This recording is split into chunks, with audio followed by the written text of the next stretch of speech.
The shrill ring of a phone cut through the darkness like a knife. Robert Winters jolted awake, his heart hammering against his ribs as his hand fumbled across the nightstand. The digital clock glowed an accusatory 2:17 a.m. Only emergencies came at this hour. The Italian leather of his executive chair still creased the back of his dress shirt. He'd fallen asleep at his desk again, coming home just to shower and collapse. "Winters," he answered, voice rough with sleep. "Mr. Winters, this is Memorial Hospital." The clinical voice on the other end sent ice through his veins. "Your son Ethan has been admitted in serious condition. You need to come immediately." The world tilted beneath him. "What happened? Is he? The doctors are with you now. Please come quickly." 20 minutes later, Robert's Audi cut through the swirling snow, windshield wipers fighting a losing battle against the relentless winter storm. Streetlights cast eerie yellow pools across the deserted streets as his knuckles whitened on the steering wheel. His mind raced through possibilities, each more terrifying than the last. At 52, Robert Winters had built an empire. Winters Enterprises stood among the Fortune 500. But in this moment, none of that mattered. The only thought pounding through his head was Ethan. The hospital parking lot was nearly empty. Snow crunched beneath his Italian leather shoes as he sprinted toward the emergency entrance, his breath forming desperate clouds in the frigid air. The automatic doors seemed to part in the slow motion as the antiseptic smell of the hospital assaulted his senses, a smell he hadn't encountered since. No, he couldn't think about that night now. Not when Ethan needed him. "My son," he gasped to the receptionist. "Ethan Winters, 7 years old." They called me." The nurse nodded, eyes softening with practiced sympathy. "Third floor, pediatric intensive care, Dern. Phillips is waiting for you." The elevator ride lasted an eternity.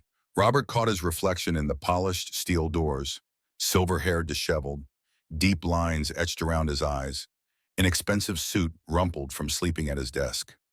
When had he gotten so old? When had work consumed so much that he barely recognized himself? A nurse led him through sterile corridors to a small room where Ethan lay motionless on white sheets. Robert froze in the doorway, unable to process the sight before him. His son, his golden-haired, bright-eyed boy who should be running and laughing, was a broken doll.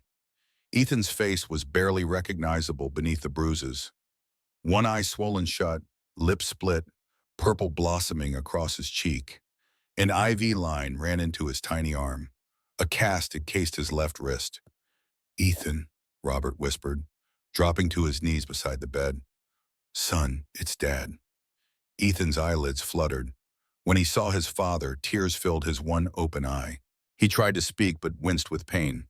"Don't try to talk, buddy. I'm here now." Robert leaned closer, gently touching his son's unbruised cheek. "Daddy," Ethan whispered, his voice so faint Robert could barely hear it. "Please don't let me go back with Vanessa.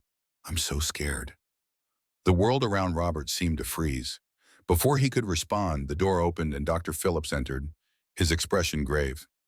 "Mr. Winters, can we speak outside?" In the hallway, Phillips kept his voice low. "Your son has 3 broken ribs, a fractured wrist, and extensive bruising in various stages of healing. This indicates ongoing abuse, not a single incident." "That's impossible," Robert said, his voice hollow. "Vanessa said he fell down the stairs yesterday while I was on a business trip." The doctor's eyes hardened. "Mr. Winters, I've been treating child abuse cases for 20 years. These injuries are not consistent with a fall. We've contacted Child Protective Services." Robert stared blankly at the wall. Images flashed through his mind. Vanessa's sweet smile when she first offered to help after Rebecca died. Ethan's increasing withdrawal over the past months. His own absence as he buried himself in work to escape the pain of losing his wife. "What about my son?" Robert suddenly remembered. "Owen, he's 8 months old." "The baby was brought in with your son. He has some concerning bruising as well. We're keeping him for observation." Robert felt his legs weaken beneath him. He steadied himself against the wall, ice spreading through his veins. "I need to see my son. Both my sons." Later, sitting between his children's hospital beds, Robert's mind wandered back to the beginning. Rebecca had been the light of his life, her laughter filling their home with joy. When complications arose during Owen's birth, the doctors had tried everything. Robert still remembered her final words. take care of our babies. Then she was gone, leaving him with a newborn son and a 6-year-old boy. The grief had consumed him. As CEO of Winners Enterprises, he had thrown himself into work, staying late at the office, taking international trips, anything to escape the empty house that no longer felt like home. Ethan had stopped running to greet him with hugs.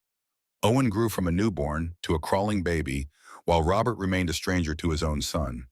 Then Vanessa Bennett had appeared like an angel sent from heaven, Rebecca's close friend from college.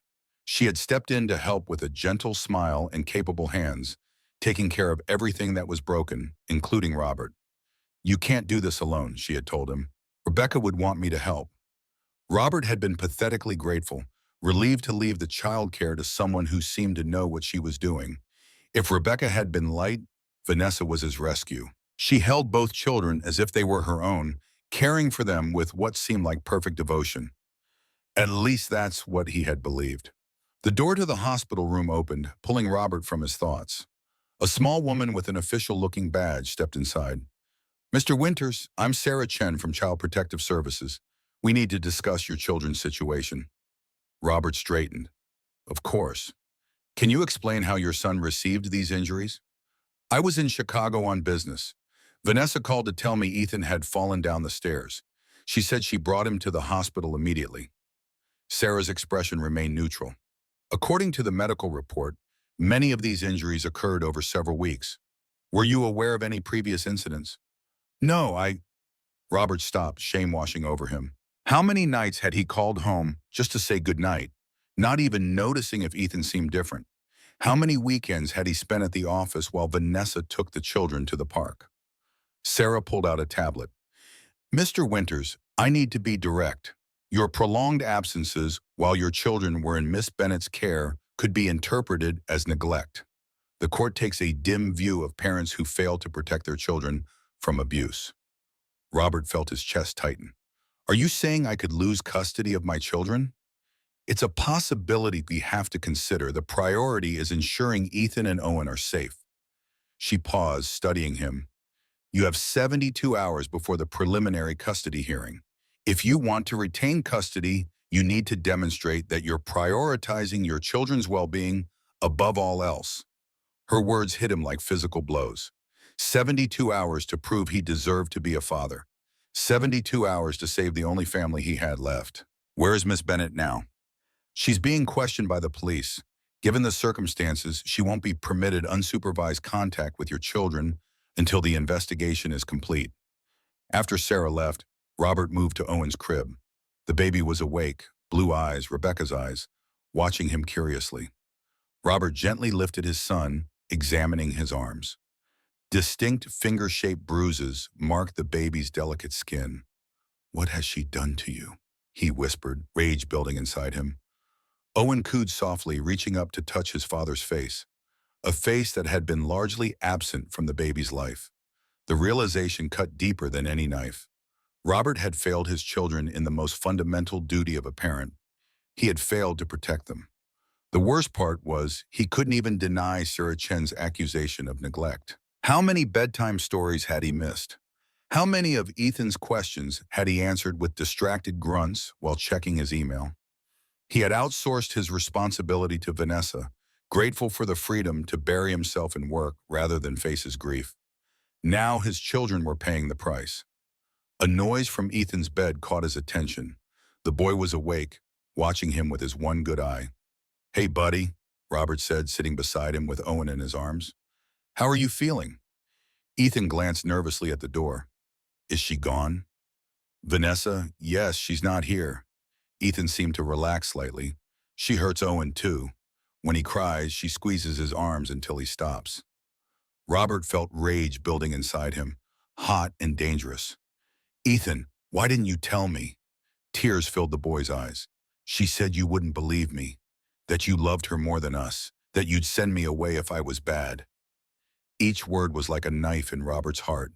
What kind of father was he that his own son believed such lies? That Ethan had suffered in silence rather than come to him? "Listen to Ma," he said, voice breaking with emotion. "I love you and Owen more than anything in this world. I believe you, and I promise Vanessa will never hurt either of you again." The truth of those words settled deep in Robert's soul. For too long, he had been running from his responsibilities, hiding in his work to avoid the pain of Rebecca's absence. No more. His children needed him. Not his money, not his status, but him. A movement at the door caught his attention. Martha Reynolds, his longtime housekeeper, stood there, her weathered face lined with concern. "Mr. Winters, I came as soon as I heard." "Martha, thank you for being here." Robert glanced around. "Have you seen Vanessa?" "Not since the police took her for questioning." Martha approached cautiously, her eyes widening at Ethan's injuries. She reached out a gnarled hand to gently stroke the boy's hair. Ethan leaned into her touch, a gesture of trust that made Robert his heart ache. "Martha, I need to ask you something important. Have you noticed anything strange about Vanessa's behavior with the children when I'm not home?" The housekeeper's hands twisted in her lap. She glanced at Ethan, who had finally fallen asleep under the influence of pain medication. "Mr. Winters, I've wanted to speak to you for some time, but—" She trailed off, looking conflicted. "Please, Martha, I need to know the truth." Martha took a deep breath. "Vanessa changes when you are not around. She's different, strict with the children in a way that goes beyond normal discipline. She locks them in their rooms for hours. Ethan has had many accidents that I never witnessed." "Why didn't you tell me?" Robert demanded, anger flaring. "She threatened me," Martha admitted, her voice barely audible. "Said she would tell you I was stealing if I said anything against her, that I'd lose my job and my reputation. Who would believe an old housekeeper over a charming young woman like her?" Robert felt sick. "What else have you noticed?" "She's obsessed with your finances. I've seen her going through your office when you're away, and the way she speaks to Ethan when you're not listening." Martha shuddered. "It frightens me." As they spoke, Martha reached into her pocket and withdrew a silver object. "Ethan keeps this under his pillow. Says it makes him brave like his grandfather." Robert recognized it immediately, his father's pocket watch, passed down through generations of Winters men. He had shown it to Ethan once, telling stories of his own father's courage and integrity. "He takes it out when he's afraid," Martha explained, "especially when Vanessa is angry. He says as long as he has this, a part of you is with him, protecting him." And the realization that his son had needed to find courage in an heirloom because his father wasn't there to protect him personally was devastating. Robert closed his eyes, overcome with shame. The silence was broken by a soft knock at the door. A doctor stood there, accompanied by a woman in her 40s with kind eyes and a notebook. "Mr. Winters, I'm Dr. Olivia Walker, the child psychologist assigned to Ethan's case. I'd like to speak with you about what Ethan has shared with me." Robert nodded, carefully handing Owen to Martha. "Of course." In a private consultation room, Dr. Walker opened a folder. "Ethan has been drawing pictures that concern me greatly." She laid several drawings on the table. The childish artwork showed a dark-haired woman standing over a small boy, her face distorted with rage. Another showed the same woman shaking a baby. But it was the third drawing that made Robert's blood run cold. A dark-haired woman putting something in a blonde woman's drink. A pregnant blonde woman. "This is particularly disturbing," Dr. Walker said, pointing to the third drawing. "When I asked Ethan about it, he said this was Vanessa putting medicine in his mommy's tea before Owen was born. He said his mommy got sick after that." Robert stared at the drawing, unable to speak. Was it possible? Could Vanessa have had something to do with Rebecca's death? "Children often express through art what they can't verbalize," Dr. Walker continued. "Ethan may have witnessed something without understanding its significance at the time." Before Robert could respond, his phone rang. It was his attorney, Michael Cohen. "Michael, I need your help. My children are in danger, and I could lose custody of them." "Slow down. Tell me everything." Robert explained the situation while Dr. Walker discreetly left the room. "This won't be easy, Robert," Michael said when he had finished. "Family courts favor the status quo. If you've been an absent father while Vanessa has been the primary caregiver, the judge might view her as more essential to the children's stability. But she's abusing them, which we need to prove. Testimony from a 7-year-old can be challenged. We need hard evidence." "How do I get that?" "She's too smart to leave a paper trail. Start recording everything. Set up cameras if you can do it discreetly. Document any suspicious behavior." "And Robert," Michael paused, "be careful. If she's as manipulative as you say, she'll fight back when cornered." After hanging up, Robert sat in the darkness of the consultation room, contemplating his next move. The weight of his failures pressed down on him, but alongside it grew a fierce determination. He would not fail his children again. Whatever it took, he would protect them. When Robert returned to the hospital room, he found an unexpected visitor. Vanessa Bennett stood beside Ethan's bed, a concerned expression on her face. At 35, she was strikingly beautiful, with dark hair and wide blue eyes that now filled with tears as she stroked Ethan's hair. The boy was completely still, eyes closed, pretending to be asleep. Robert recognized the defensive strategy immediately. Ethan was afraid. "Robert, thank God you're here." Vanessa rushed to him, her face a mask of concern. "They're saying terrible things. The police questioned me for hours. They're acting like I hurt Ethan, but you know I would never." Robert studied her, seeing her clearly perhaps for the first time. Had there always been that calculation behind her tears, that coldness beneath the warmth? "The doctors say his injuries aren't consistent with a fall, Vanessa." Her expression faltered momentarily before recovering. "Doctors can be wrong. You know how active Ethan is. He's always climbing, jumping off things. I've told you before he takes risks." Martha stood rigid in the corner, holding Owen protectively. The old woman's eyes never left Vanessa, watching her like one would a venomous snake. "Ms. Chen from CPS says I could lose custody." Robert kept his voice even, watching for her reaction. Panic flashed across Vanessa's face. "That's ridiculous. We'll fight this together, Robert. I'll testify on your behalf. Tell them what a wonderful father you are. Are you aware CPS is investigating you as well?" Vanessa's smile froze. "Me? That's absurd. I've done nothing but care for these children as if they were my own. Since Rebecca died—" "Don't." The word came out sharper than Robert intended. "Don't speak her name." Vanessa blinked, taken aback by his tone. "Robert, I know you are upset, but we need to present a united front. For the children's sake." Dr. Phillips appeared at the doorway. "Mr. Winters, Detective Ramirez would like to speak with you." In the hallway, the detective was direct. "We've been looking into Miss Bennett's background, and there are inconsistencies. For one thing, Vanessa Bennett doesn't appear in any records prior to 5 years ago." Robert frowned. "What are you saying?" "We believe she may be using an alias. We're investigating possible connections to similar cases in other states." Robert's mind reeled. Who was this woman he had trusted with his children, with his home, with his heart? "There's something else," Ramirez continued. "We found digitalis in Ms. Bennett's purse, a heart medication that, in large doses, can cause heart failure that resembles natural causes." The implication hung in the air. Rebecca had died of heart failure following complications from childbirth. "I need to call the medical examiner about your late wife's case," Ramirez said quietly, "and I recommend you don't leave your children alone with Ms. Bennett under any circumstances." When Robert returned to the room, Vanessa was sitting beside Ethan, speaking to him in low tones. She looked up with a smile that didn't reach her eyes. "The doctors say they want to keep Ethan overnight for observation. I'll stay with him if you need to go home and rest." "That won't be necessary," Robert said firmly. "I'm staying with both my children." Something dangerous flickered in Vanessa's eyes before her face smoothed into an understanding smile. "Of course, you must be worried sick. I'll go home and pack overnight bags for all of you." She leaned in to kiss his cheek. "I love you, Robert. I love our family." The words rang false in his ears. As she left, Robert noticed something odd. Vanessa didn't head toward the elevators. Instead, she turned down the hallway toward the hospital's administrative offices. Curious, Robert waited a few minutes before following. He found her in an empty waiting area, phone pressed to her ear, speaking in urgent tones. "Jake, he knows something. The police have been asking questions. No, I don't think he suspects everything yet, but we need to move faster.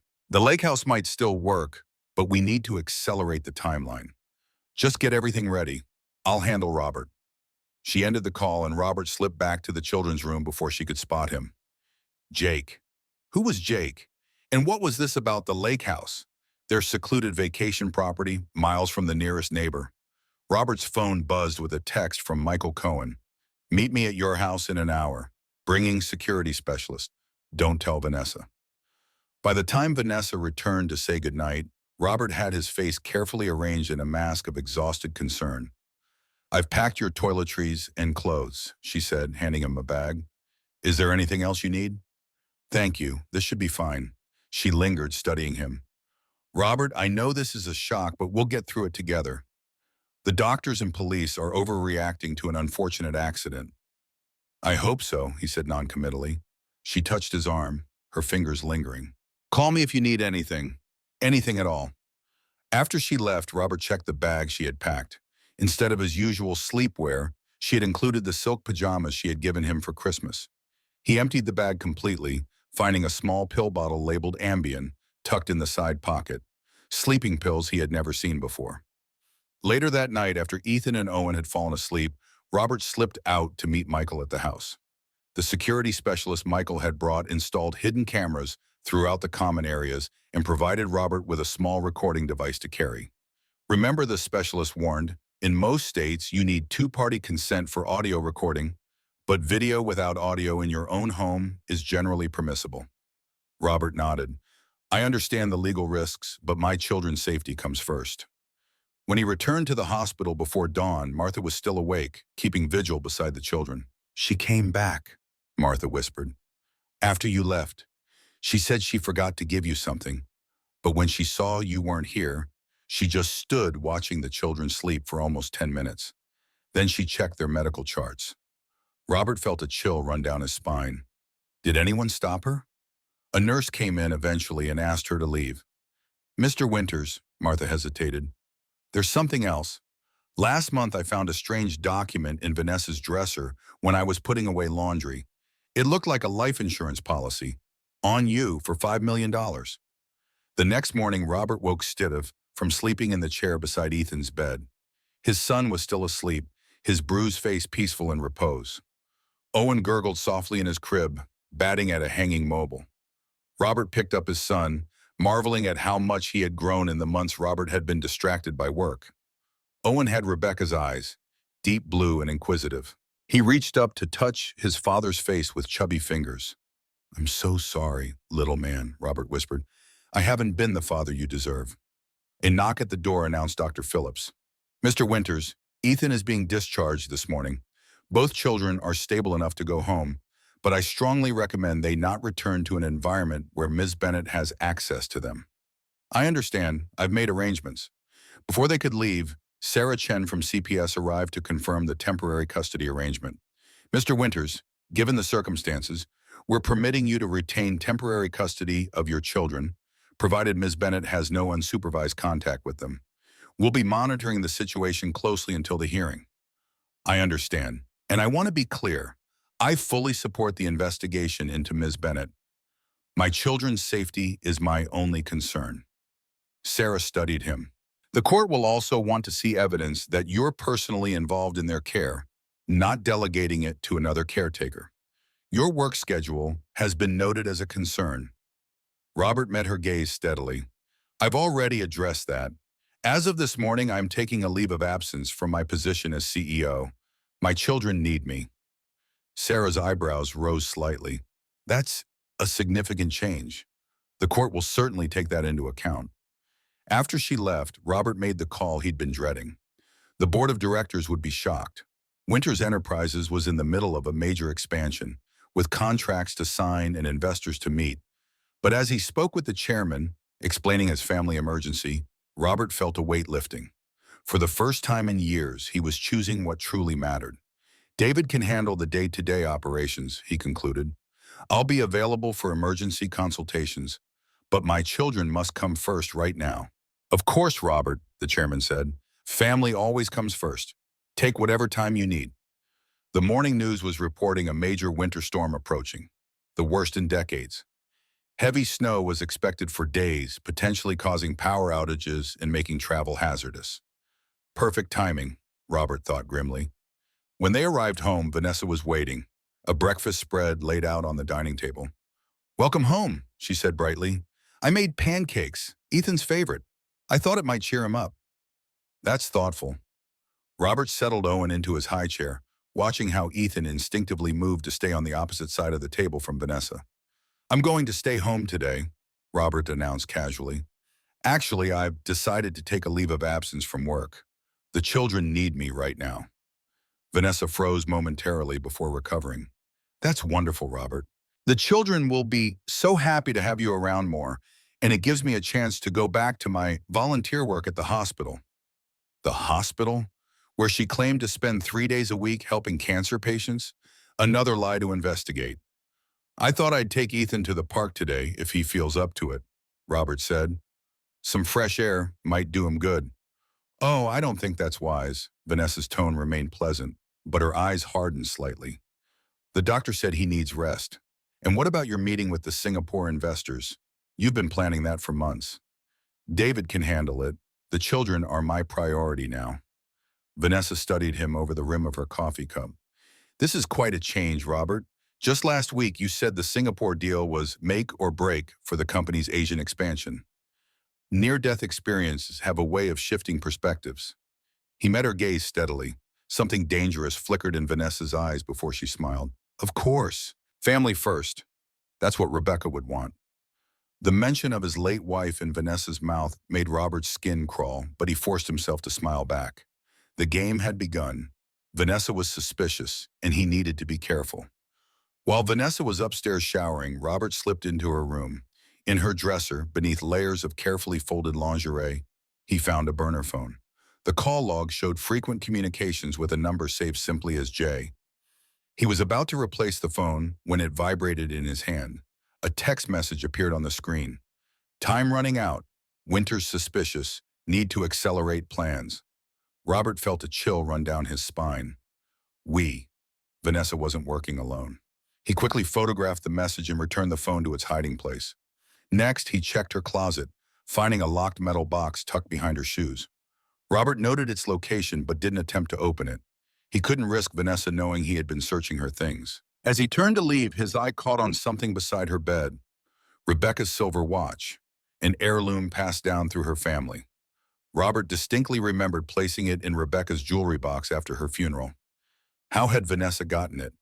He picked up the watch, turning it over. The inscription on the back read, "To Rebecca, my North Star. Love always, Robert." Hearing the shower turn off, Robert quickly replaced the watch and left the room, his mind racing. Vanessa had been systematically inserting herself into every aspect of his life, replacing Rebecca piece by piece. But why? What was her endgame? The answer came with sickening clarity as he recalled the text message. Need to accelerate plans. This wasn't just about abusing his children or even stealing from him. Something far more sinister was at work. Later that morning, Robert made another crucial call to his brother Jason. Jason, we need to talk in person today. What's up, big brother? You sound tense. It's about the children. Something's happened. Meet me at Riverside Cafe at noon. Sure thing. Everything okay? No, Robert said truthfully. Nothing is okay. After ending the call, Robert contacted his bank, insurance company, and attorney, making various adjustments to his accounts and changing his will. By the time he finished, it was nearly noon. I have a meeting, and he told Vanessa. Should be back in a couple of hours. A meeting? I thought you were taking time off. Her smile remained, but suspicion darkened her eyes. Just tying up loose ends with Jason. Nothing important. As Robert drove through the thickening snow to meet his brother, he wondered how deep this conspiracy ran. Was Jason involved? The text had mentioned accelerating plans, and Jason was the one person besides his children who would benefit financially from Robert's death. The thought that his own brother might be plotting against him was almost too painful to contemplate. Yet it would explain so much, including how Vanessa had so conveniently appeared in their lives after Rebecca's death. The Riverside Cafe was nearly deserted due to the worsening storm. Robert arrived early, selected a table with a good view of the entrance, and activated the recording device in his pocket. Whatever Jason revealed, Robert would be ready. When Jason walked in, brushing snow from his coat, Robert steeled himself for the performance of his life. His brother's life, and possibly his own, depended on convincing Jason that he suspected nothing. The game was on. The Riverside Cafe sat like an island in a sea of white. Snow collected on the window ledges, transforming the view outside into a blurred watercolor of grays and whites. Jason Winters was 10 minutes late, typical for Robert's younger brother, who had never quite grasped the value of punctuality or responsibility. Robert adjusted the recording device beneath his coat, heart hammering against his ribs. The weight of suspicion pressed down on him like a physical force, his own brother. The thought still seemed impossible, yet the evidence was mounting. The cafe door swung open, bringing with it a gust of frigid air, and Jason Winters, brushing snow from his expensive cashmere coat. At 46, Jason still maintained the casual swagger of the younger brother who had coasted through life on family connections and charm. His blonde hair was artfully tousled, his smile easy as he spotted Robert and approached the table. Tommy, Jason's nickname for him since childhood. This weather is apocalyptic. Sorry I'm late. Robert forced a smile, gesturing to the chair across from him. Thanks for coming on short notice. Your assistant made it sound urgent. Jason studied his brother's face. You look like hell. Everything okay? Robert leaned forward, lowering his voice. His performance needed to be flawless. It's Ethan. He's in the hospital. Jason's smile faltered. Hospital? What happened? Broken ribs, fractured wrist, the doctors are saying... Robert paused, allowing his voice to break slightly. They're saying it's abuse, Jason. They think Vanessa hurt him. A series of micro-expressions flashed across Jason's face. Surprise, calculation, concern. Too quick to track individually, but together they formed a pattern that made Robert's stomach clench. Jesus, Tommy, that's awful. Jason's voice hit all the right notes of concern, but his eyes remained watchful, assessing. But surely Vanessa wouldn't... I mean, she adores those kids. That's what I thought. Robert injected doubt into his voice. But Ethan says Vanessa hurt him deliberately. Child Protective Services is involved now. Jason ran a hand through his hair.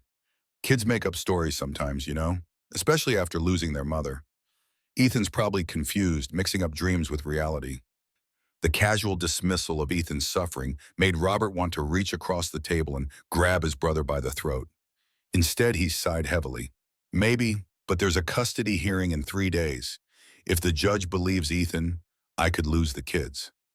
Jason nodded sympathetically. That would be tragic. Absolutely tragic. Was there a hint of satisfaction in Jason's voice? Robert couldn't be sure. I don't know what to do, Jay. Robert allowed genuine distress to color his tone. Vanessa's moved out temporarily. I'm thinking of taking the kids to the lake house for a while. Get away from everything. Jason's eyes sharpened with interest. The lake house? That's probably a good idea. When would you go? Tomorrow, maybe, if the storm lets up enough to drive. Robert hesitated, then added, Actually, I was hoping you might join us. I could use the support right now. The invitation clearly caught Jason off guard. He recovered quickly, nodding with false enthusiasm. Of course, Tommy, anything for my brother, though I might need to join you a day or two later. Got some business to wrap up first. Business? Robert raised an eyebrow. Thought the Wellington project was on hold. Jason waved dismissively. Other ventures, nothing for you to worry about. Robert took another sip of coffee, watching his brother over the rim of his cup. You know, it's funny. In all this chaos, I realized I never updated my will after Owen was born. Should probably take care of that before we leave for the lake. Jason's fingers tensed around his coffee cup. Probably a good idea, though I'm sure the current one is fine. Maybe, but it still lists you as guardian of Ethan if something happens to me. With Owen now, and given your lifestyle, I'm thinking Martha might be more suitable. The muscle in Jason's jaw twitched. Martha? The housekeeper? Tommy? She's got to be pushing 70. She loves those kids and they love her. Robert shrugged. Just thinking out loud. Jason's phone buzzed. He glanced at it, his expression shifting subtly. Excuse me, Tommy. Need to take this. As Jason stepped outside to take the call, Robert signaled to Michael, who was sitting at a table across the room pretending to read a newspaper. Michael nodded and discreetly moved closer to the window where Jason stood. Through the glass, Robert could see his brother's animated gestures, his face flushed with agitation. When Jason returned, his composure was barely intact. Everything okay? Robert asked innocently. Fine, just a client. Jason glanced at his watch. Listen, Tommy, I hate to cut this short, but I've got a meeting across town. Call me after the hearing, okay? And seriously, consider what I said about Ethan. Kids get confused. Don't let some overzealous social worker break up your family. Robert nodded, playing along. I'll keep that in mind. Thanks for meeting me, Jay. As Jason hurried out of the coffee shop, Michael slid into the vacated seat. He called Vanessa, Michael said without preamble. My associate was close enough to hear. They're planning something at the lake house. Something about accelerating the timeline since you're getting suspicious. Robert felt cold dread settle in his stomach. Did they suspect I was recording them? I don't think so. Jason seemed genuinely surprised by your invitation to the lake house. It's disrupted their planning. Robert removed the wire from under his shirt. Did we get enough? Jason was careful. He never explicitly mentioned harming you or the children, but combined with the evidence against Vanessa and Ethan's testimony, it strengthens our case. Robert checked his watch. Let's head back to the house. I want to check on the kids and see what the cameras have captured while I've been gone. The drive home was tense, Robert's mind racing with scenarios. How far would Vanessa and Jason go? What was their ultimate plan? And most disturbingly, had they been responsible for Rebecca's death? As they turned onto Roberts Street, the stately homes looked like gingerbread houses frosted with snow. The winter storm was intensifying, the world beyond the windshield a blur of white. Robert's house stood at the end of the cul-de-sac, a three-story Tudor with grounds that stretched back to a small wooded area, once chosen for its privacy and security, now feeling isolated and vulnerable. Pull over here, Robert said suddenly, a block from his house. I want to check the security feeds before we go in. Michael handed him a tablet. Robert tapped through the camera views, stopping on the feed from his home office. There was Vanessa, sitting at his desk, his laptop open before her. As they watched, she plugged in a USB drive and began copying files. She's been busy, Michael observed grimly. Robert switched to other cameras. Martha was in the kitchen with Owen. Ethan was in his room sitting on his bed, clutching his grandfather's pocket watch and staring at the door as if expecting someone to burst in at any moment. She hasn't hurt them, Robert breathed, relief washing over him. Not yet, Michael cautioned, but we need to be careful. Let me go in first, as if I'm just dropping you off. I'll create a distraction while you check what she's been accessing. When they pulled into the driveway, Vanessa appeared at the window, watching. She vanished as they approached the front door. Remember, Michael murmured, act normal. Don't let her know we suspect anything. Robert stepped into the foyer, stamping snow from his shoes. Vanessa appeared from the direction of his office, her smile perfectly calibrated. You're back sooner than I expected, she said, kissing his cheek. How was Jason? Concerned about Ethan, Robert replied, shrugging off his coat. Where are the kids? Owen's napping. Ethan's in his room. He said he wanted to rest. Her eyes flicked to Michael. I didn't realize you had company. Michael needed to drop off some documents for the custody hearing. Robert turned to his lawyer. Why don't we go over those in the kitchen? Martha can make us some coffee. As they moved toward the kitchen, Robert casually glanced into his office. The laptop was closed, no sign of the USB drive. He made a mental note to check the security recording later to see exactly what files she had copied. In the kitchen, Martha was preparing dinner, her weathered hands chopping vegetables with practiced efficiency. Owen sat in his high chair, happily mashing banana into his mouth and hair. Mr. Cohen, Martha nodded, eyeing Michael with obvious relief. Good to see you again. Likewise, Mrs. Reynolds. Michael set his briefcase on the counter. I've brought those guardianship papers Mr. Winters requested. Vanessa, who had followed them, froze in the doorway. Guardianship papers? Robert turned, his expression carefully neutral. Just a precaution, given the current situation. We're updating who would care for the children if something happened to me. I see.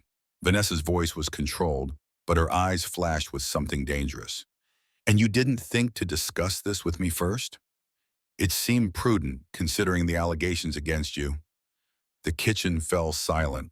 Martha stopped chopping. Owen, sensing the tension, whimpered softly. Vanessa recovered quickly, her smile returning. Of course, you're just being thorough. I understand. She moved to Owen, stroking his hair. I think I'll check on Ethan while you discuss business. After she left, Robert turned to Martha. Has she been in my office all morning? Martha nodded, her expression grim, going through your files like she owned them. And she made 3 phone calls, stepped outside each time so I couldn't hear. Did she go near the children? Tried to. I told her Ethan was sleeping and shouldn't be disturbed. She wasn't happy about that. Robert squeezed Martha's shoulder gratefully. Thank you for watching over them. Those children are family to me, Mr. Winters. I won't let anything happen to them. Michael pulled out several documents. We need to move quickly. The custody hearing is in 3 days, but based on what I overheard from Jason's call, they might not wait that long. What are they planning? Robert asked, voice low. I don't know exactly, but it involves the lake house and some kind of accident. Michael spread the papers on the table. We need to gather as much evidence as possible. The cameras are a start, but we need more. I want to search Vanessa's room again, Robert said. That locked box might contain something important. Be careful, Michael warned. If she catches you, I'll wait until she's occupied elsewhere. Robert glanced at the ceiling. For now, let's focus on the hearing. What do we have? Michael outlined their strategy, pointing out where Ethan might need to testify and how they would present the evidence from the hidden cameras. As they talked, Robert couldn't shake the feeling of being watched. He glanced up to see Vanessa standing in the doorway again, her expression unreadable. Am I interrupting? She asked sweetly. Not at all, Robert said. Michael was just explaining some legal points about the hearing. I see. Vanessa moved into the kitchen, her movements graceful as always. I was thinking, Robert, maybe we should all go to the lake house this weekend. Get away from all this stress. Robert exchanged a quick glance with Michael. The lake house? With the storm coming? It'll be peaceful there. Just the 4 of us, no distractions. Vanessa's smile didn't reach her eyes. We could leave tomorrow. The lake house, isolated on 20 acres of private woodland, miles from the nearest neighbor. A perfect place for accidents to happen. I'll think about it, Robert said, turning away to hide the disgust in his eyes. Right now, I need to focus on the hearing. Of course, Vanessa moved to the refrigerator, taking out ingredients for dinner. I'll make Ethan's favorite tonight. Poor little guy has been through so much.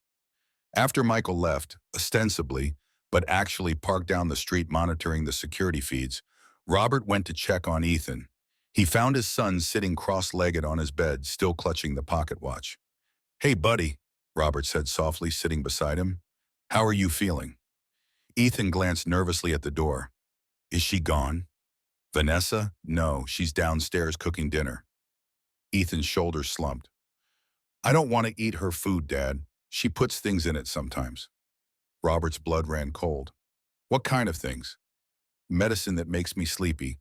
She says it's to help me rest, but then she does bad things to Owen when I'm asleep. Robert pulled his son close, careful of his injured ribs. Nothing like that will happen again, Ethan. I promise you. I won't let her hurt either of you. Ethan looked up, his eyes too old for his 7 years. She's tricking you, Dad. She pretends to be nice when you're looking, but she's really a monster. I know that now, Robert said, his voice breaking. And I'm so sorry I didn't see it sooner. Ethan reached out, touching his father's face with small fingers. It's not your fault, Dad. She's really good at pretending. A soft sound from the doorway made them both turn. Vanessa stood there, watching them with an expression of practiced concern. Dinner's almost ready, she said gently. Ethan, I made your favorite spaghetti and meatballs. Ethan pressed closer to his father, his body tensing. We'll be down in a minute, Robert said, meeting Vanessa's gaze steadily. After she left, Robert waited until he heard her footsteps descend the stairs. Ethan, listen to me. I need you to pretend everything is normal tonight. Can you do that for me? Ethan nodded solemnly. Like a secret mission? Exactly like that. I'm working on making sure Vanessa never hurts you again, but until then, we need to be very careful. Because she might hurt Owen? Yes, and we need to protect him. Ethan squared his small shoulders. I can do it, Dad. I can be brave. Robert hugged his son again, marveling at his courage. You're the bravest person I know, Ethan. Dinner was an exercise in restraint. Robert watched as Vanessa played the role of caring girlfriend perfectly, serving food, asking about Ethan's pain level, cooing over Owen's attempts to feed himself. If he hadn't known better, he would have believed the act completely. Ethan, true to his word, managed to seem relatively normal, though he only picked at his food and kept his eyes mostly on his plate. When Vanessa wasn't looking, Robert switched their plates, just to be safe. After dinner, while Vanessa was bathing Owen, Robert seized the opportunity to search her room again. The locked box in her closet was his target. Using a pick set Michael had provided, he managed to open it after several tense minutes. Inside, he found multiple passports under different names, all with Vanessa's photo. Rebecca Thompson, Jennifer White, Elizabeth Palmer, birth certificates, social security cards, driver's licenses, an entire arsenal of false identities. Beneath these, a small vial with a handwritten label, Digitalis. Robert's blood ran cold. He'd read enough about the drug to know what it could do. In high doses, it caused heart failure that could mimic natural causes. Heart failure like what had killed Rebecca. Hands shaking, he photographed everything, then carefully relocked the box and returned it to its hiding place. As he turned to leave, his foot bumped something under the bed, a shoebox, partially concealed by the dust ruffle. Robert pulled it out. Inside were dozens of photographs, newspaper clippings, and handwritten notes. The photos showed Vanessa or Rebecca, or whatever her real name was, with different men, wealthy men judging by their clothes and surroundings. One photo in particular caught his eye, Vanessa standing beside an elderly man in a wheelchair. The caption on the back read, Harold and Nurse Rebecca, 2018. Robert recognized the name, Harold Winfield, a tech millionaire who had died of a stroke 4 years ago. A newspaper clipping provided the rest of the story. Tech millionaire's nurse inherits millions. Family contests will. The accompanying photo showed a courtroom scene with a woman who was unmistakably Vanessa, though with different hair and makeup. Robert heard the water draining from the bathtub upstairs. Quickly, he photographed the contents of the box, then slid it back under the bed. He was halfway to the door when Vanessa's phone, left charging on the nightstand, lit up with a text. Against his better judgment, Robert glanced at the screen. Flight booked for Friday, after Lake House. Don't forget insurance papers. Jay, Friday, 2 days away. Whatever they were planning would happen at the lake house, and soon. Robert slipped out of the room, heart pounding, and hurried to his own bedroom to text Michael the latest developments. The next morning dawned gray and threatening, the predicted storm gathering strength. Robert woke early, having barely slept. The weight of what he had discovered, what Vanessa and Jason had done, and were planning to do, pressed down on him like a physical force. He found Vanessa already in the kitchen, preparing breakfast. She wore a simple sweater and jeans, her dark hair pulled back in a ponytail, the very picture of casual domesticity.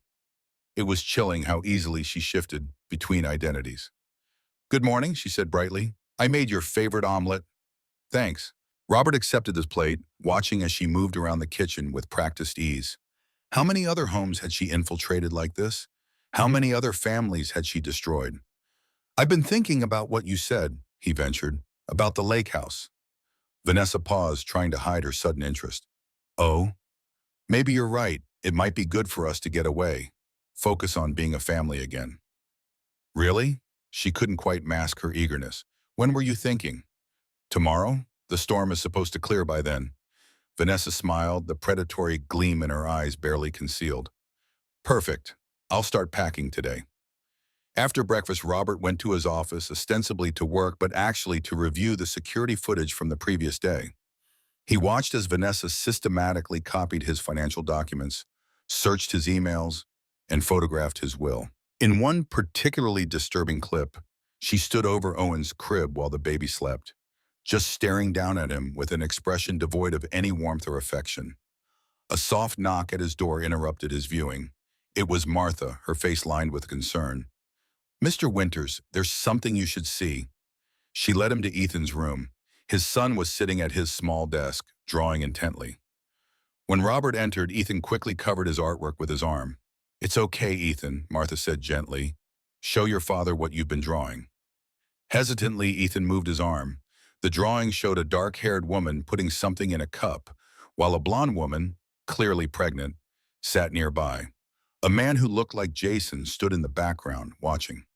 Can you tell me about this picture, Ethan? Robert asked, his voice barely steady. Ethan glanced at Martha, who nodded encouragingly. It's from before Owen was born, he said softly. When Mom was really big with him in her tummy, Vanessa came over a lot to help, but she wasn't nice like she pretended. What was she doing in this picture? Robert prompted, though he already knew the answer. Putting the bad medicine in Mom's tea. Ethan's voice dropped to a whisper. I saw her do it when Mom went to the bathroom. She took something out of her purse and put it in the cup. Mom got sick that night. Her heart was hurting her. Robert's own heart seemed to stop. Did you tell anyone what you saw? Ethan shook his head, tears filling his eyes. I tried to tell Mom, but she said Vanessa was her friend and would never do that. And after Mom died, Vanessa said if I told anyone, she would hurt Owen. She said no one would believe me anyway because I'm just a kid. Robert gathered his son in his arms, his own tears threatening. I believe you, Ethan, and I promise you, Vanessa will pay for what she did to Mom.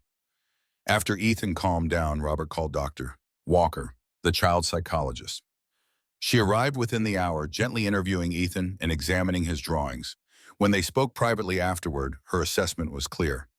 These drawings are consistent with a child who has witnessed a traumatic event, she said.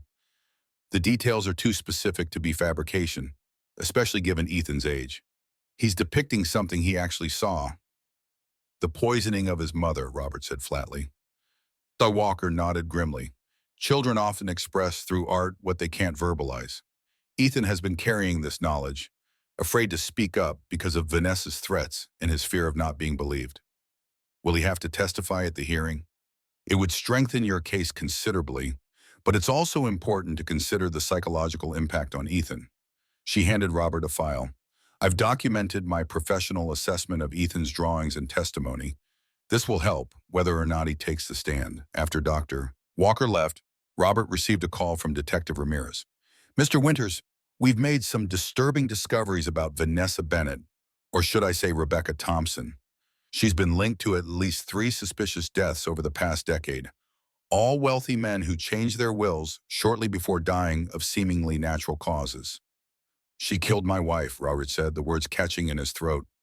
My son witnessed her poisoning Rebecca with digitalis. Ramirez was silent for a moment. We've requested an exhumation order for your wife's body. If there are traces of digitalis poisoning, we can charge Vanessa with murder. How long will that take? The order should come through in a day or two. But Mr. Winters, there's something else you should know. Our investigations suggest Vanessa isn't working alone. My brother Jason is involved, Robert confirmed. But there's more, isn't there? Yes. We believe Vanessa is part of a network, possibly family members who work together. We've found evidence linking her to 3 other women who share similar physical characteristics and operate with the same methodology. Sisters, Robert realized. They're sisters. That's our theory. 4 sisters targeting wealthy families across multiple states using false identities. It's sophisticated and highly organized. Robert thought of the flight Jason had booked for Friday. They're planning something at my lake house, some kind of accident for me and my children. We'll set up surveillance at the lake house, Ramirez assured him. But Mr. Winters, until we have concrete evidence of conspiracy to commit murder, our options are limited. The custody hearing is tomorrow, Robert reminded him. If the judge grants Vanessa any access to the children, we'll have officers at the courthouse. And Mr. Winters, don't let Vanessa know what we've discovered. If she feels cornered, there's no telling what she might do. That afternoon, as the storm intensified, Robert focused on preparing for the hearing. Michael arrived with a team of paralegals, spreading documents across the dining room table. Vanessa watched from the periphery, her smile growing more strained as the hours passed. Finally, she approached Robert as he was reviewing Ethan's medical records. What's all this? She asked, gesturing to the stacks of papers.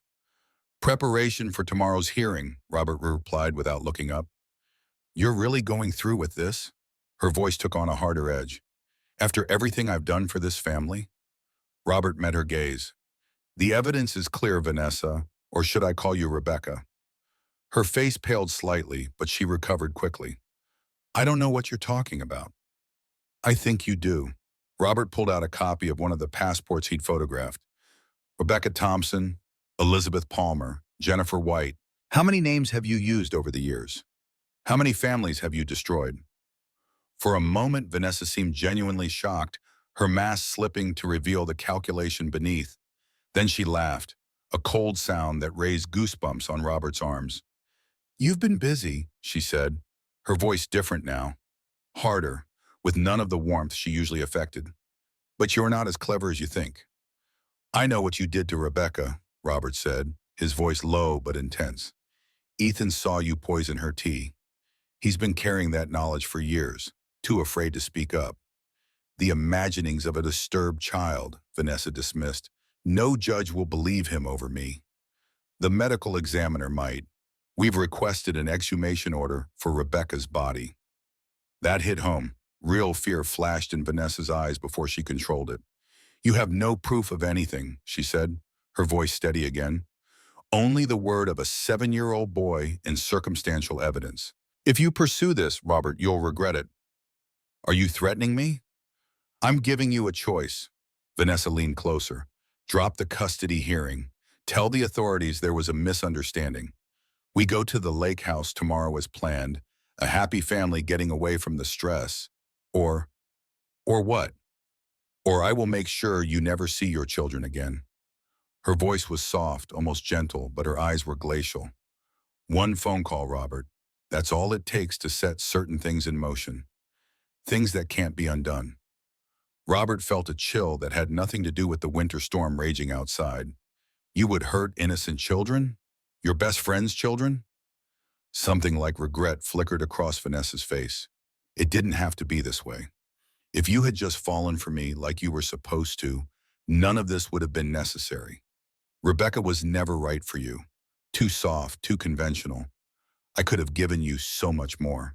Rebecca was my wife, Robert said, voice steady despite his fury. The mother of my children, the love of my life. You were never going to replace her. Vanessa's expression hardened. You have until midnight to make your decision. Cancel the hearing or face the consequences. She turned and walked away, leaving Robert shaken. He immediately texted Michael and Detective Ramirez, updating them on Vanessa's ultimatum. Then he went to check on the children. Ethan was in his room, sitting on the window seat, watching the snowfall. His Captain Brave teddy bear, a gift from Rebecca before she died, was clutched tightly in his arms. Robert had forgotten about the bear, a well-loved toy that had been Ethan's constant companion since he was 4. Dad? Ethan looked up as Robert entered.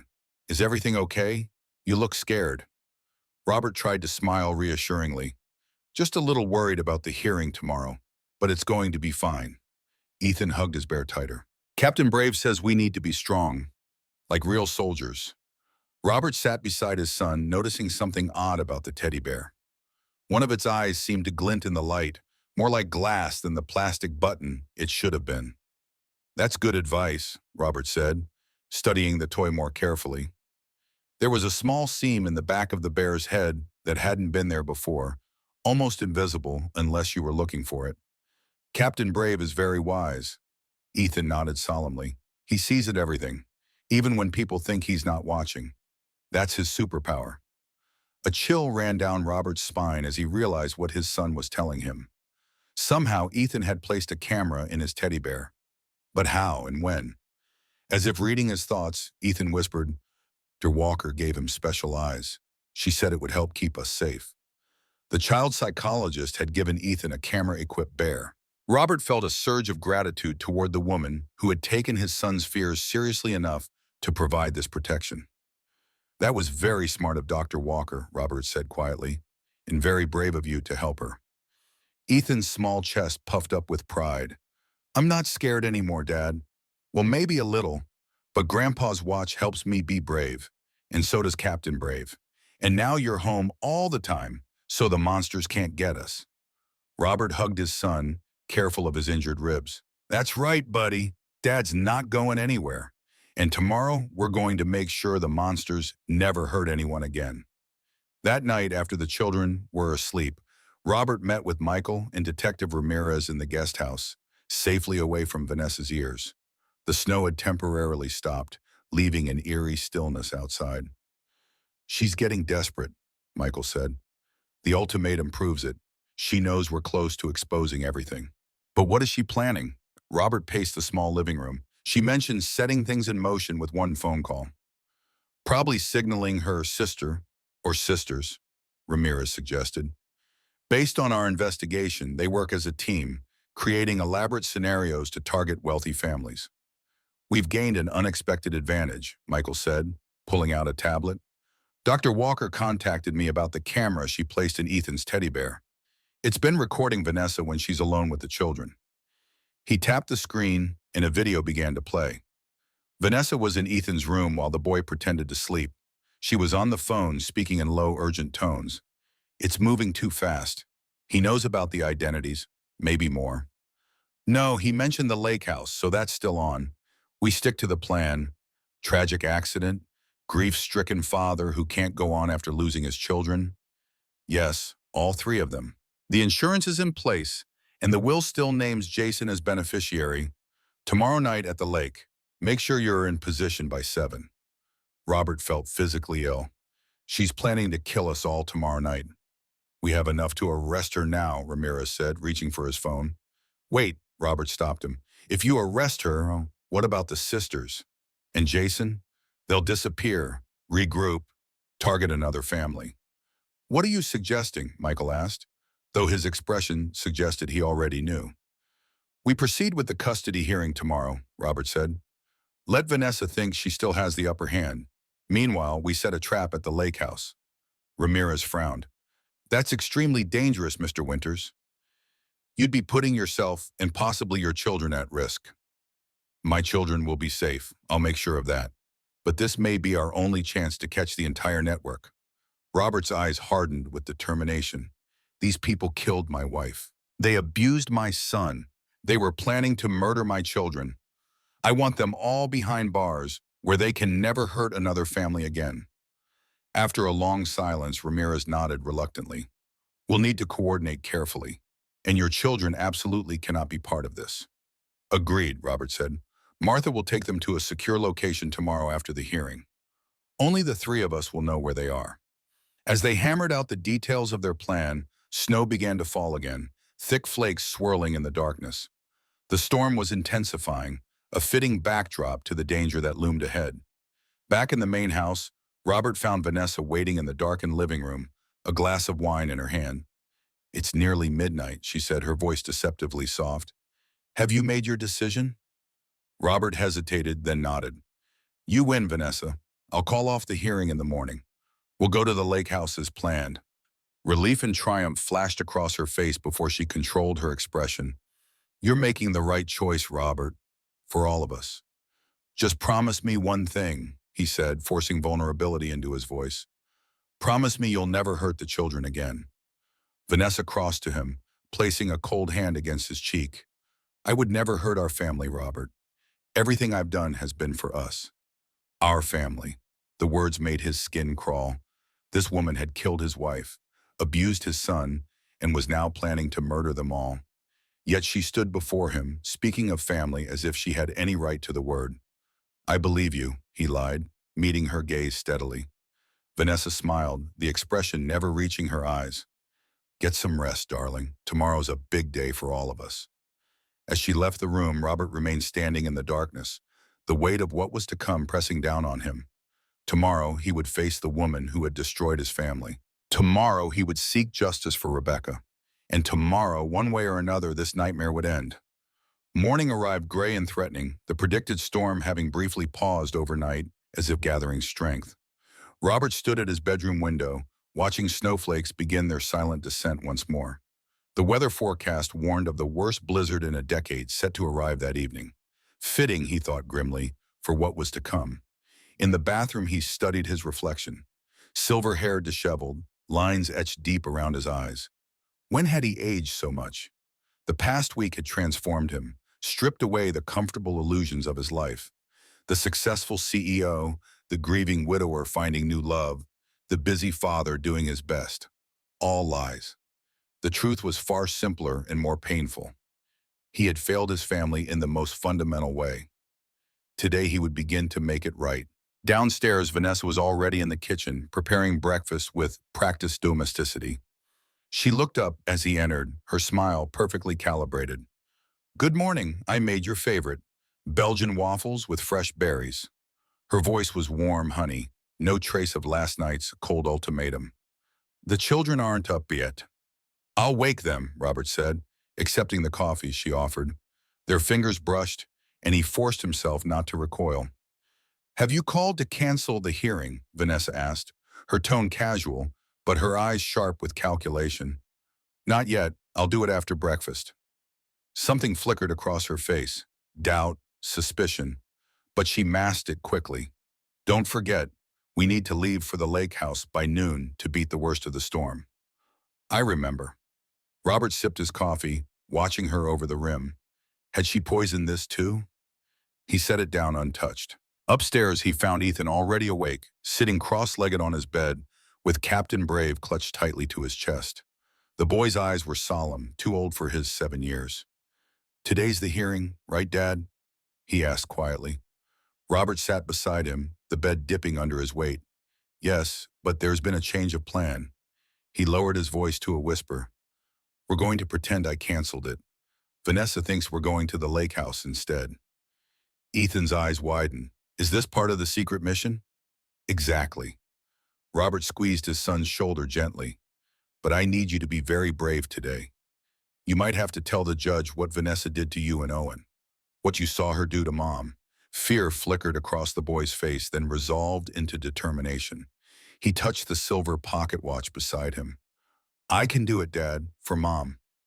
"That's my boy." Robert hugged him carefully, mindful of his healing ribs. "Remember, until we leave for court, we have to pretend everything is normal. Can you do that?"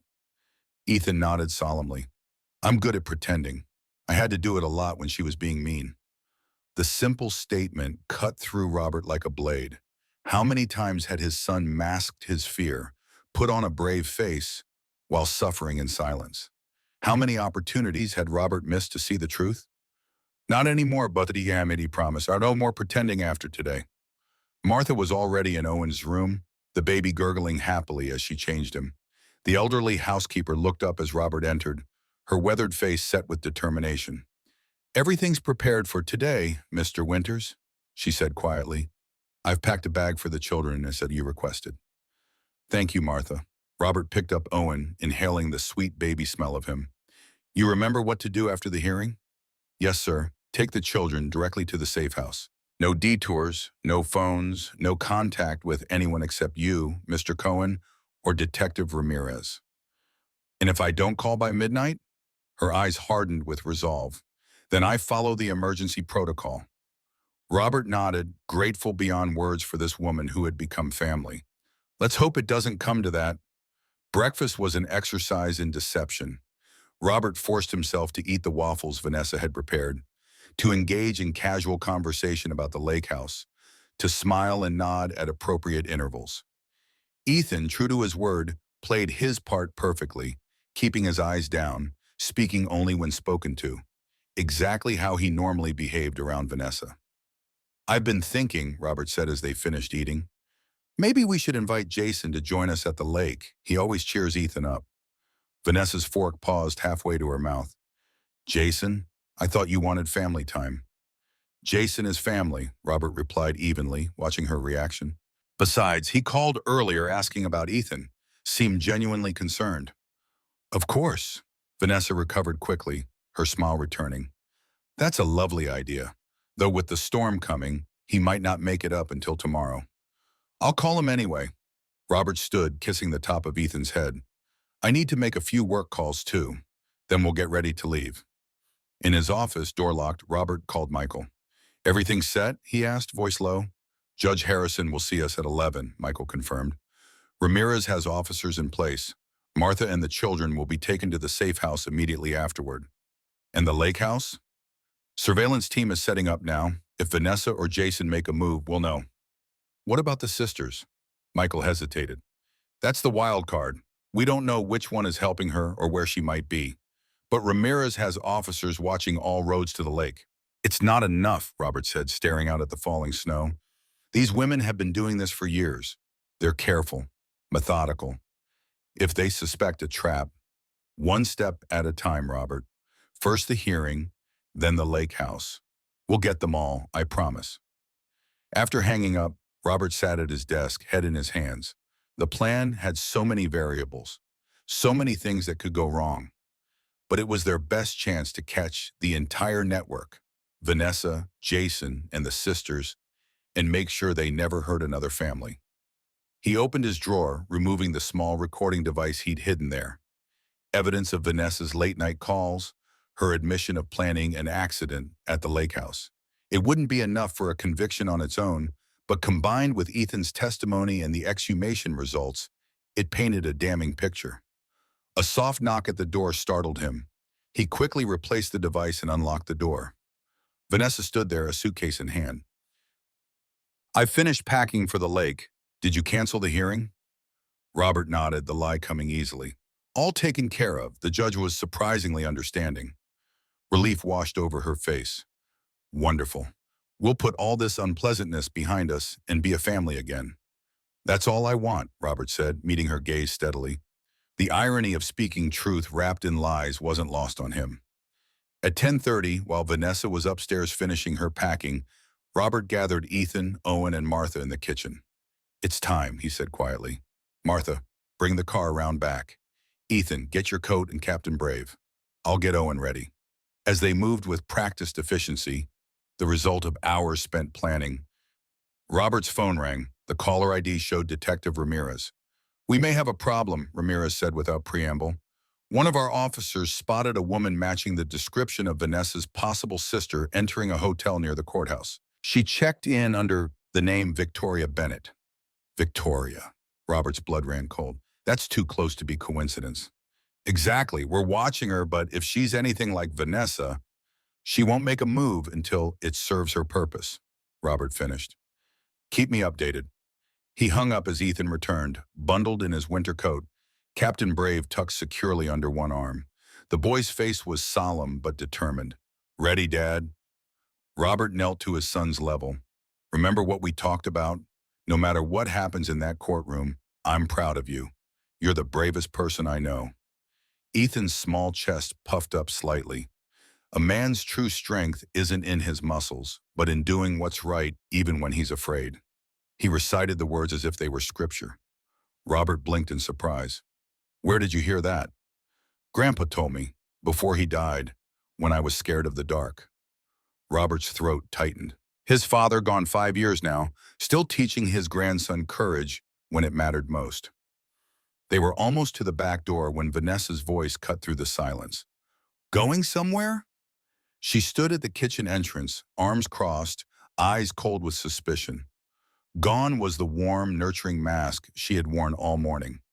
This was the real Vanessa, calculating, dangerous. "Just taking the kids for hot chocolate before we leave," Robert lied smoothly. "They're getting restless." "With suitcases?" Her gaze flicked to the bags Martha was carrying.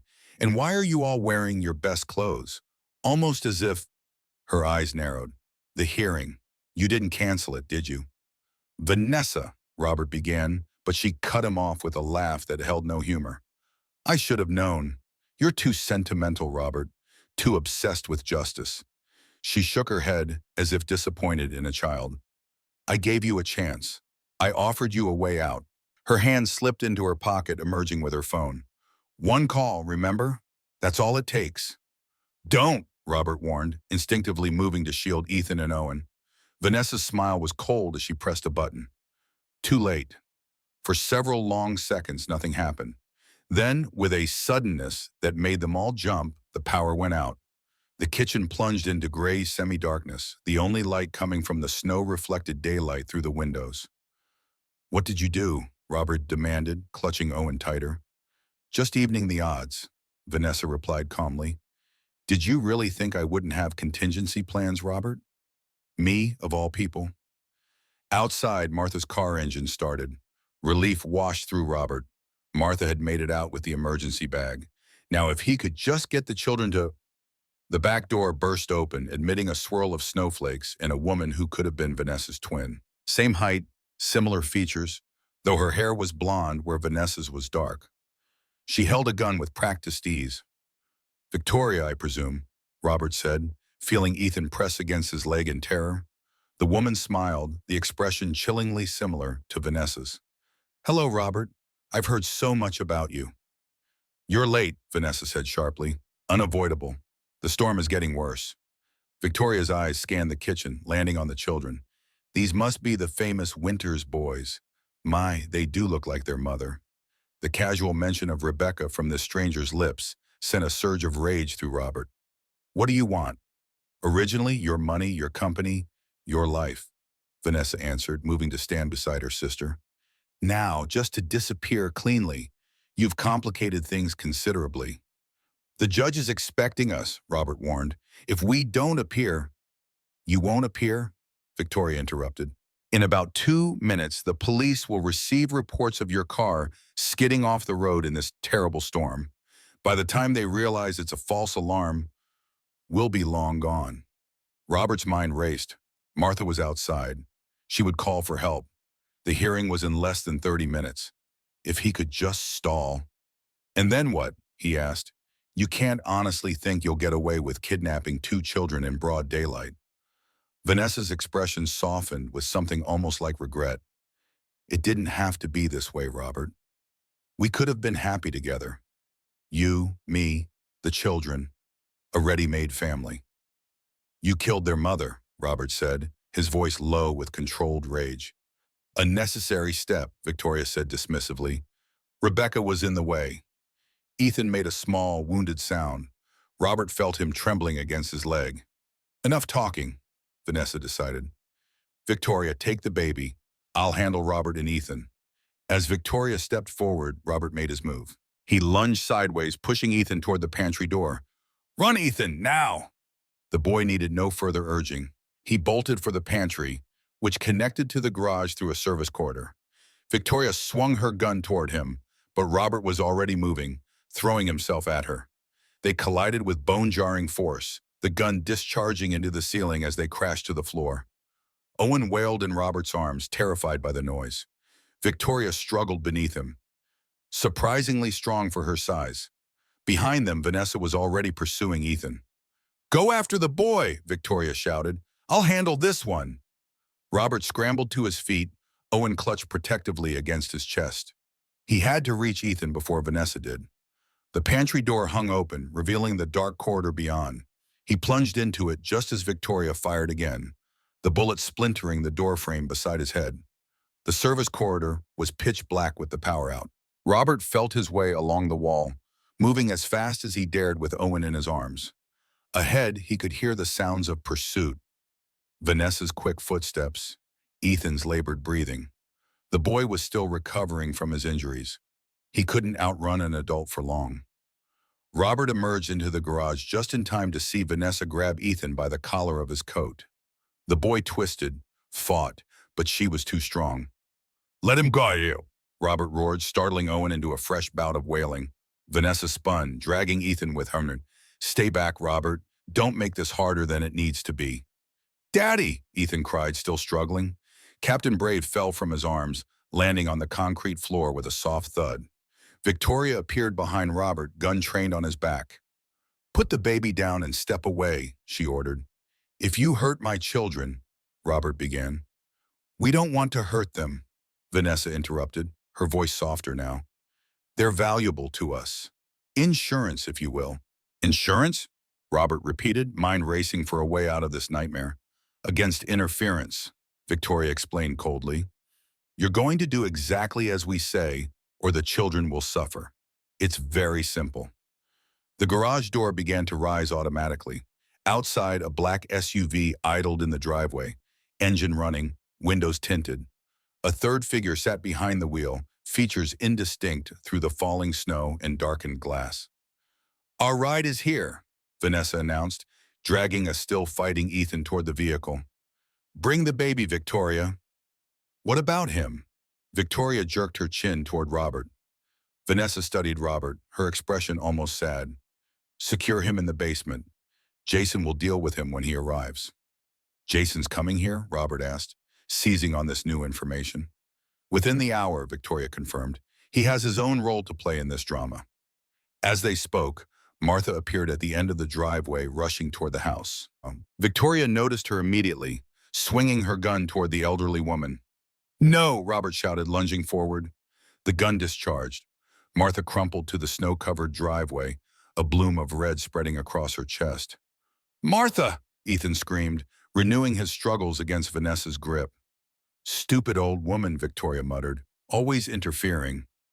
Robert stood frozen, shock temporarily overwhelming his system. Martha, who had been with their family for 20 years. Martha, who had loved his children like her own grandchildren. "Martha, you'll pay for this," he whispered, voice shaking with rage. Victoria shrugged, unmoved. "Add it to our tab. Now put the baby down or the boy gets the same treatment." For the first time, Robert noticed that Vanessa now held a gun as well, pressed against Ethan's temple. The boy had gone very still, tears streaming down his face. With no choice, Robert gently set Owen on the floor of the garage. The baby immediately began to wail, tiny arms reaching up for his father. "Good," Victoria said. "Now kneel down, hands behind your head." Robert complied, mind working furiously. If they left him alive, there was still a chance. Michael and Ramirez knew about the hearing. When they didn't show up, they would come looking. As if reading his thoughts, Vanessa smiled coldly. "Don't count on your lawyer or that detective, Robert. By the time they realize something's wrong, we'll be long gone." Victoria approached from behind, something heavy in her hand. Robert tensed, preparing for the blow. "For what it's worth," Vanessa said, her voice almost gentle, "I did care for you in my way." Pain exploded at the base of Robert's skull. The garage tilted, darkness rushing in from all sides. The last thing he saw was Ethan's terrified face as Vanessa dragged him toward the waiting SUV, Owen's wails echoing in the cavernous space. Then nothing. Robert regained consciousness to the sound of his name being called, the voice seeming to come from very far away. He was lying on something cold and hard. His head throbbed with each beat of his heart, and something warm and sticky matted the hair at the back of his skull. "Robert, can you hear me?" The voice was closer now, familiar. With tremendous effort, Robert forced his eyes open. Michael Cohen's worried face swam into view, blurry at first, then sharpening as Robert blinked. "The children!" Robert gasped, struggling to sit up. The world tilted alarmingly, but he fought through the vertigo. "They took my children." "We know," Michael said grimly, helping Robert to a sitting position. "Ramirez has put out an Amber Alert. Every law enforcement agency in the state is looking for them." "Martha?" Robert asked, though he already knew the answer. Michael's expression confirmed it. "I'm sorry, Robert. She didn't make it." Grief slashed through Robert, sharp and brutal. Martha, who had tried to warn him about Vanessa from the beginning. Martha, who had given her life trying to protect his family. "How long?" he asked, struggling to his feet with Michael's assistance. "You've been unconscious for about 40 minutes. We came looking when you didn't show for the hearing." "Jason," Robert remembered suddenly. "They said he was coming here." "No sign of him yet," Michael confirmed, "but we've got officers watching the house." Robert took a shaky step, then another, leaning heavily on his friend. They mentioned a ride, black SUV, tinted windows. Someone was driving, not Vanessa or Victoria. "The third sister," Michael nodded. "Ramirez has alerts out for the vehicle. But in this weather..." The storm, Robert had almost forgotten. Outside, snow was falling in earnest now, thick flakes driven by an increasingly powerful wind, the perfect cover for an escape. "We need to get to the lake house," Robert insisted. "That's where they were planning everything. It must be their rendezvous point." "Ramirez is already coordinating teams to surround the property," Michael assured him. "But Robert, you need medical attention. That head wound..." "My children need me," Robert cut him off. "I'm going to the lake house. Ambulance is on the way." "No time," Robert interrupted again, more forcefully. "Every minute we wait, they get further away. They're planning to disappear, Michael, with my children." Before Michael could argue further, Detective Ramirez strode into the garage, phone pressed to his ear. He ended the call when he saw Robert conscious. "Mr. Winters, you should be sitting down." "I've heard all the medical advice I care to," Robert said tersely. "What's the latest on my children?" Ramirez's expression was professionally neutral. Highway patrol spotted an SUV matching the description heading north toward the Lake District, but lost it in the storm. We've set up roadblocks, but with the weather deteriorating, they'll use back roads, Robert said with certainty. Vanessa knows the area. She's been to the lake house dozens of times. We've got officers en route to the property, Ramirez assured him. But Mr. Winters, I strongly advise against you joining the operation. You're injured and this situation is extremely volatile. Robert straightened, ignoring the throbbing in his head. Those are my children, detective. I'm coming with you. Ramirez exchanged glances with Michael, then nodded reluctantly. We leave in 5 minutes, but you ride with us and you follow orders. Clear? Crystal, Robert agreed, already moving toward the house. I need to get something first. In Ethan's room, Robert found what he was looking for. Captain Brave, retrieved from the garage floor by one of the officers. The teddy bear that Dr. Walker had equipped with a hidden camera. If Ethan had managed to keep it with him, Robert squeezed the bear's paw in the sequence Dr. Walker had shown him. A tiny red light glowed in the bear's left eye, confirming the camera was active. Robert pulled out his phone, opening the secure app that connected to the device. For several heart-stopping moments, the screen showed only darkness. Then it lightened, revealing the interior of a moving vehicle. Ethan's face came partially into view, tear-streaked but determined. He had positioned the bear to capture as much of the SUV's interior as possible. Vanessa sat beside him, one hand firmly gripping his arm. Victoria was in the passenger seat, and a third woman, similar in appearance to both of them, was driving. Owen was secured in a car seat, mercifully asleep. Sure we weren't followed? Vanessa was asking. Positive, the driver replied. This storm is our best friend right now. By the time they organize a search, we'll be over the state line. And Jason? Victoria inquired, checking her watch. He'll meet us at this cabin first, then continue on to the airfield, the driver answered. All according to plan. Except for the old woman, Vanessa muttered. That wasn't necessary, Victoria. Victoria shrugged, unmoved. She saw too much. Besides, one more body won't change our sentences if we're caught. We won't be caught, the driver said firmly. We never are. Robert ended the video, heart pounding. They were heading to the cabin, not the lake house, Jason's cabin, the one he claimed was for hunting but rarely used. Robert had been there only once, years ago. Remote, isolated, accessible only by a private road that wouldn't appear on standard maps. They're going to Jason's cabin, he told Ramirez, showing him the video. Not the lake house. It's about 15 miles further north, deep in the forest. Ramirez immediately relayed the new information to his team, then turned back to Robert. We need to move now, before the storm makes the roads impassable.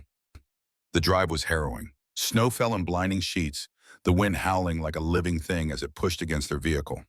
Ramirez drove with grim concentration, the SUV's four-wheel drive struggling for purchase on roads rapidly disappearing under drifts. Behind them, 2 more police vehicles followed, their lights cutting weakly through the whiteout conditions. Robert sat in the passenger seat, phone in hand, watching the feed from Captain Brave. The SUV carrying his children had reached its destination, a rustic cabin nestled among towering pines, now heavily laden with snow. He watched as the sisters hustled Ethan and Owen inside, Vanessa clutching the baby while Victoria maintained her grip on the boy. How much further? Robert asked, anxiety clawing at his chest. Another 10 minutes if we can maintain this speed, Ramirez replied, hunched forward over the steering wheel. But Mr. Winters, you need to understand something. When we arrive, you stay in the vehicle until we secure the scene. Those are my children. Exactly, Ramirez cut him off, which is why you can't risk barging in there. These women are armed and desperate. One wrong move could be catastrophic. Robert wanted to argue but knew the detective was right. His children's lives hung in the balance. His desire for justice, for revenge, had to take a back seat to their safety. The video feed showed the interior of the cabin now. Rustic but comfortable, with a large stone fireplace and heavy wooden furniture. Jason was already there, pacing nervously. He looked up as they entered, relief washing over his face. Finally, he said, approaching to take Owen from Vanessa. I was getting worried with this storm. No problems, the third sister assured him, removing her coat. Everything went according to plan. Except for killing the housekeeper, Vanessa muttered, shooting Victoria a dark look. She was a loose end, Victoria said dismissively. Better safe than sorry. Jason paled slightly. You killed someone? That wasn't part of the deal. Plans change, the third sister said coolly. The important thing is we have the children. Once Robert is taken care of, everything falls into place. About that, Jason said, not meeting anyone's eyes. Maybe we should reconsider. I mean, he's still my brother. Victoria laughed, the sound brittle in the cabin stillness. Having second thoughts, Jason? A bit late for that, isn't it? You helped us kill his wife, after all. Robert's blood ran cold at the casual confirmation of what he had suspected. Jason had helped them murder Rebecca. His own brother had conspired against his family. On the screen, Ethan sat rigid on a sofa. Captain Brave clutched tightly to his chest. His eyes darted around the room, taking in every detail, every exit. Even in his terror, the boy was thinking, planning. How long until the plane is ready? Vanessa asked, checking her watch. 2 hours, the third sister replied, assuming the storm doesn't ground us. And what about him? Victoria jerked her chin toward Ethan. He's seen our faces, heard our plans. He comes with us, of course, Vanessa said, as if it were obvious. Both children do. Insurance, remember? Too risky, Victoria argued. The boy is old enough to identify us, to testify. We're not harming the children, Vanessa said firmly, surprising Robert. That's where I draw the line. Since when do you have lines? Victoria scoffed. You poisoned his mother without blinking. That was different, Vanessa insisted. Rebecca was an adult, an obstacle. These are children. They're witnesses, Victoria countered. Loose ends, like the housekeeper. The argument was interrupted by the sound of a vehicle approaching.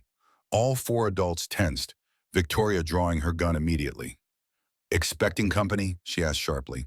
Jason moved to the window, peering through a gap in the curtains. It's just snowplows, clearing the main road. Check again, the third sister ordered, her own hand moving to a weapon concealed beneath her jacket. Jason obediently looked out again, then froze. Oh God, he whispered. It's the police. Pandemonium erupted in the cabin. Victoria started shouting orders. Vanessa grabbed Owen from his makeshift bed, and the third sister began gathering their essential documents. Jason stood paralyzed by the window, watching as police vehicles surrounded the cabin. Through it all, Ethan remained still on the sofa, Captain Brave positioned to capture everything. His small face was set with determination now, fear replaced by resolve. In the police SUV, now parked a safe distance from the cabin, Robert watched the drama unfold on his phone. Ramirez and his team were taking positions around the property, communication devices crackling with tactical instructions. They know we're here, Ramirez said, checking his weapon. Standard procedure now is to establish contact. Attempt negotiation. There are 3 armed women in there, Robert reminded him, and my children. Negotiation might not be an option. It's always an option, Ramirez countered, and our best chance of getting everyone out safely. Robert wasn't convinced, but he nodded anyway. What's the plan? We call them, offer terms. If they surrender peacefully, no one gets hurt. And if they don't, Ramirez's expression hardened, then we move to tactical options. Before Ramirez could elaborate, the radio crackled to life. Detective, we have movement at the rear of the cabin. Someone's trying to escape through the back door. Hold positions, Ramirez ordered into his radio. Do not engage unless the suspects threaten the children. On the phone screen, the chaos inside the cabin had organized into desperate action. Victoria and the third sister were grabbing essential items, stuffing them into bags. Vanessa held Owen, who had woken and was crying, and Jason, surprisingly, had moved to sit beside Ethan. Listen to me, Jason was saying, his voice low and urgent. When things get crazy, you run for the back door, straight out, then left into the trees. Keep going until you reach the stream, then follow it downhill. Understand? Ethan stared at him in confusion. Why are you helping me? Jason's expression was pained, because I've done terrible things, but I never wanted the children hurt. Never. Now promise me you'll run when I create a distraction. Ethan nodded slowly. What about Owen? I'll get your brother, Jason promised. Just be ready. Outside, the police had established a perimeter around the cabin. A negotiator had made contact via Jason's cell phone, his amplified voice echoing through the storm. "This is the police. The cabin is surrounded. Come out with your hands up and no one will be harmed." Inside, Victoria laughed bitterly. "No one harmed? We killed a woman today. We're looking at life in prison, if not worse." "We still have the children," the third sister pointed out coldly. "Bargaining chips." "Are you insane?" Jason exploded. "These are my nephews, not poker chips." "Your nephews?" Victoria mocked. "Since when do you care about family, Jason? You helped us kill your sister-in-law, remember?" "That was different," Jason protested weakly. "Rebecca was... I didn't know you were going to kill her?" Vanessa finished for him. "What did you think the digitalis was for, Jason? A science experiment?" Robert watched this exchange with mounting rage. His own brother had helped poison Rebecca, had known what they were planning and done nothing to stop it.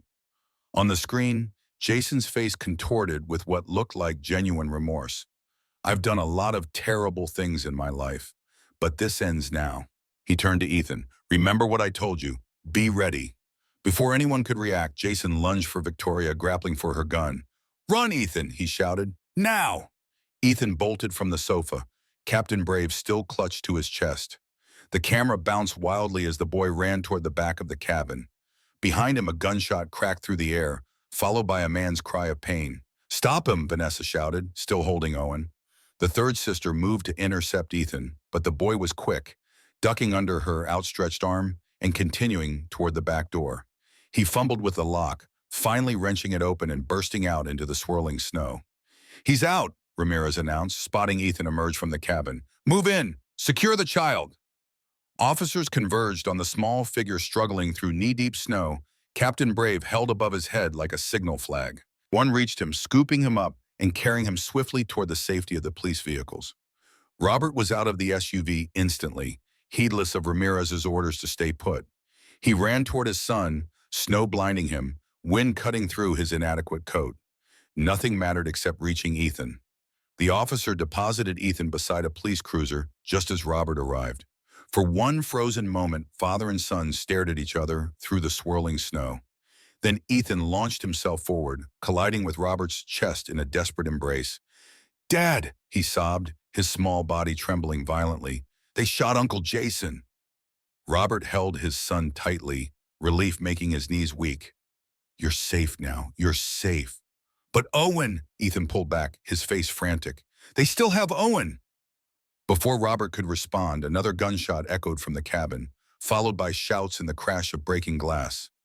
Ramirez's voice cut through the chaos, amplified by a bullhorn. "This is your final warning. Surrender now or we will use force." For several tense seconds, nothing happened. Then the front door of the cabin opened slowly. Jason staggered out, clutching his shoulder, blood seeping between his fingers. He held Owen awkwardly in his other arm, the baby wailing in terror. "Don't shoot," Jason called weakly. "I have the baby." Officers moved forward cautiously, weapons trained on the doorway behind Jason. He stumbled through the snow toward them, his face gray with pain and blood loss. "The women," he gasped as officers reached him, carefully taking Owen. "Still inside, armed." Even as he spoke, more gunshots erupted from within the cabin. The tactical team responded immediately, breaking windows and tossing in flashbang grenades. The resulting explosions briefly outshone the storm, followed by shouts and the sound of splintering wood as officers breached the doors. In the chaotic minutes that followed, Robert held both his sons, sheltering them from the sight of the raid. Owen, miraculously unharmed, clung to his father's neck, while Ethan pressed against his side, face buried in Robert's coat. Finally, Ramirez approached, his expression grim but satisfied. "We got them. All three sisters in custody." "Are they?" Robert couldn't finish the question with his sons listening. "Alive," Ramirez confirmed, though Victoria took a bullet in the exchange. Non-fatal. He glanced at the boys, then lowered his voice. "Your brother is being transported to the hospital under guard. He's asking to speak with you." Robert nodded, his emotions too complex to untangle in this moment. "Later. Right now, my children need me." "Of course, we have an ambulance waiting to check them over, and you." Ramirez added, eyeing the blood that had seeped through Robert's makeshift bandage. That head wound needs proper treatment. As they made their way to the waiting ambulance, Robert carrying Owen while Ethan walked beside him clutching Captain Brave, the storm began to ease slightly. The snow fell more gently now, the wind less biting. It was as if nature itself acknowledged that the worst had passed. 6 months later, on a bright spring morning, Robert stood in the garden of their new home in a different state, watching Ethan and Owen playing under the watchful eye of their security team. The house was smaller than their previous mansion, but filled with warmth and light, a new beginning for what remained of the Winters family. The trials had concluded the previous month. Vanessa, Victoria, and their sister Amanda had each received multiple life sentences for the murders of Rebecca Winters, Martha Reynolds, and 3 other victims across state lines. Their fourth sister, Elizabeth, had been apprehended trying to flee the country and turn state's evidence in exchange for a reduced sentence. Jason's case had been more complicated. His cooperation with authorities and his actions to save Ethan and Owen had earned him consideration. In the end, he had pleaded guilty to conspiracy and accessory charges, receiving a 20-year sentence with the possibility of parole after 15. Robert had visited him once in prison. The conversation had been difficult, painful, but necessary. Jason had wept as he explained how he had become entangled with the sisters, how what had begun as a simple financial scam had evolved into something monstrous. He had known about the plan to poison Rebecca, but claimed he thought it would only make her sick, not kill her. A weak justification that changed nothing, but at least offered a glimpse into his brother's tortured mind. "Dad!" Ethan's voice pulled Robert from his memories. His son ran toward him, face flushed with excitement. "Look what I found in the garden." Robert knelt to examine the small, blue flower Ethan held carefully between his fingers. "That's a forget-me-not," he explained. "Your mother loved those. She planted them all over our old garden." Ethan's expression turned solemn. "Do you think she sent it as a sign?" Robert looked into his son's eyes, so much like Rebecca's, and saw the healing that had taken place over these months. The nightmares had become less frequent, the therapy sessions more positive. Ethan was reclaiming his childhood, one day at a time. "I think your mother is always with us," he said gently. "In you, in Owen, in everything beautiful around us." Ethan considered this, then nodded with the grave acceptance only children can manage. "I'm going to plant more of them," he decided, "so we never forget her." "That's a wonderful idea." Robert ruffled his son's hair. "Need some help?" "Yes, please." Ethan took his father's hand. "Owen can help too. He likes to dig in the dirt." Robert followed his son back to the garden, where Owen sat happily patting a small mound of soil. The baby looked up at his father's approach, his face lighting with a smile that was pure Rebecca.